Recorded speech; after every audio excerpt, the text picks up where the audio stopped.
Hey everyone, this is Nic LaRue from FilmSnobbery, and I am here in Kansas City at Panic Fest. I'm at the Armour Theater, but I'm actually downstairs. This is kind of like a covert location. I'm downstairs in Rewind Video, having a beer and hanging out with filmmakers, and we're chatting with them about their movies today. And who am I here with next to me? Hi, I'm Jamin Mears, writer and director of Static. What the hell's Static about?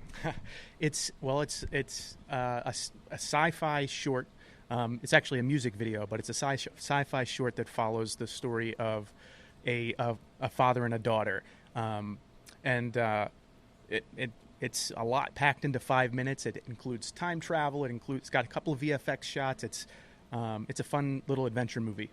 That's cool. I mean, so was it always conceived as to go along with it as a music video, or was this something that was just like, you know, what would be cool? Let's like combine these kind of two things into, you know, put your peanut butter in my chocolate, so to speak. Yeah, it started out as a music video, and when the artist Farewell Fortune approached me about the video, they said, "Hey, we want to do something different. We don't want to be four guys rocking out in a warehouse. We want to do something that's very story driven. We don't want any performance." That got me excited about it because I do a fair amount of music videos, and a lot of times it is just four guys rocking out in a warehouse. So it was kind of cool that this was just a different type of project. And when we put it together, we cut it together. I guess when Don, the lead singer of Farewell Fortune, first approached me, he said, "Hey, I want it to be basically I got these bullet points." He said, "I want it to be sci-fi. I want it to be a story about a father and a daughter reconnecting." And that's it.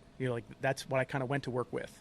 I mean, that's not bad in terms of like direction to be able to work with. I mean, it gives you some broad way to go. And by the way, four guys rocking out in a warehouse. I grew up in the '80s and listened to metal. Like you just described every video from the '80s and just more smart. Was it the old Patton Oswalt thing where he used to say like they're just guys in a warehouse that seems to manufacture sparks? That's right. Yeah. What? How did you meet these guys, or how did they approach you? Like, what was the genesis of that? So my brother-in-law is actually a recording engineer, and the band recorded their album at his studio. So they were looking for somebody to do a music video. He introduced them to me, and one thing led to another. Awesome. How did you get started, like in working in film and specifically like music videos and stuff? Anyway, because it's an interesting choice to like niche yourself into as well, and because it's very. You're almost basically niched in as you're a music video guy or short filmmaker just by nature of what it is. How did you kind of get started?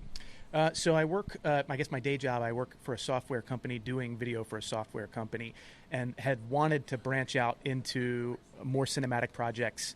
And with my brother-in-law kind of being a recording engineer, actually I got quite a few clients from him, and then this is kind of doing something this cinematic is new for me. So I don't do a lot of cinematic stuff. Would love to do a lot more. Would love to do a lot more narrative stuff.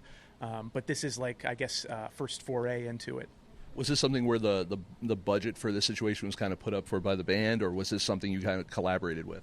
Yeah, no, the budget was put up for by the band, and we just kind of developed it from there based on that.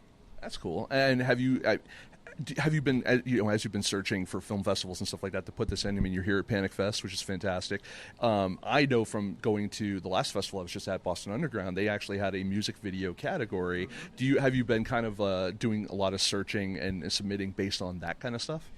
But I guess we've been kind of like picking and choosing what festivals it may work with. It's worked well at genre festivals. Panic Fest, is like a perfect fit for, I think, the style of film that it is. We have submitted as a music video to festivals as well. And it's kind of a mixed bag. Sometimes we get in, sometimes we don't. Yeah, I guess because it's a music video, but it's like really there's no musical performance in the video. It's kind of plays more as a short film. I got you. Yeah. Now, I didn't even ask you this. You're not from Kansas City, or are you from Kansas City? No, actually, I'm from Baltimore, Maryland. Okay, fantastic. Baltimore. That John Waters loves him some Baltimore. Oh yeah. A lot of Hairspray, and my kids are huge into theater, so that's like a big thing for us. Yeah. That's fantastic. And what's the, what is the, I mean, obviously when you have, someone like the godfather of filth down there, John Waters, what is the independent film scene like down there? Is it still pretty vibrant, or is it, I mean, it's tough everywhere, so. Yeah, I mean, I think it's the same, right? I mean, everybody's got their small group of people that they kind of collaborate with a lot, and I do too. I know, there's pockets, right? So I think that's kind of how it is there. Probably the same as everywhere else. How are you satisfied with kind of how it's been in front of an audience so far? I mean, I know that here at Panic Fest it's playing virtually. Mm-hmm. The good news is I actually kind of like the fact that they have both options for the festival to kind of keep people engaged one way or the other. It keeps the word out there. But are you happy so far with how it's been playing? Yeah, it's been playing well. I think so far it's been well received by the audiences who've seen it. The Q&As have all been well when I've been able to attend and do Q&As. So it seems people have been interested in it, and it's resonated with people. I think people really have. I've gotten a lot of good response on like the father-daughter relationship aspect of it, and that I guess from that angle, I think it's resonated the most with people. I'm assuming because this is a collaboration with the band, you'd probably got some feedback and notes on there. What was the collaboration like, during the post process? It was really good. I mean, the band it's kind of, Don is it's a kind of a one-man band. It's an electronic rock band.